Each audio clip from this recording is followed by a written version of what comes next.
So as we continue to keep you updated on election coverage, let's turn to voter turnout. Yeah, it's an indicator that's been harder and harder to predict with the rise of early voting. THV11's Maya Ellison spoke with state officials as they try to make sense of this year's trends. There's one variable that will always affect our votes, and that is whether or not we think that our vote will make a difference, right? Tuesday's election day in Arkansas sent many voters to the polls, even breaking records. According to Arkansas Secretary of State Press Secretary Chris Powell, the state recorded the highest early voter percentage it's seen, coming in at 72%.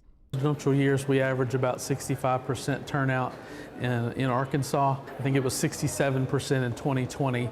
So it might vary a percentage or two, but it's pretty consistent with the presidential election. According to the United States Election Assistance Commission, the state saw a 54.1% voter turnout in 2020, with 68.6% of in-person early voters. Well, breaking those numbers down, there are about 1,800,000 registered voters in the state of Arkansas. If we're looking at Pulaski County alone, they make up about 240,000 of those registered voters. Now, if we look at Election Day, Pulaski County officials updated their numbers this morning, stating that about 108,000 early votes were casted. And officials told me that this isn't the only trend that we're seeing just in Pulaski County. This is across the state, leaving many with the question of why.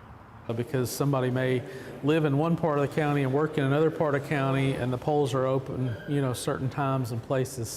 We did have some rain, the last day or two of voting. Powell says 6 counties broke the 70% turnout mark, and about 2/3 of counties across the state were 60%. Saline County in particular was one that had its second highest turnout in recent history, with its first coming in at 73.79% in 2020. UA Little Rock professor Stephanie Davis said fluctuating voter turnout numbers can come from a number of factors, including political parties, demographics, and more, showing the impact early voting can have on Election Day outcomes. Yeah, in that same way, I think when we look around us, we see people that are going to vote like us. Generally speaking, people don't see themselves as being that, like, I'm not the one vote that counts. And so that greatly affects voter turnout. In Little Rock, Maya Ellison, THV 11 News.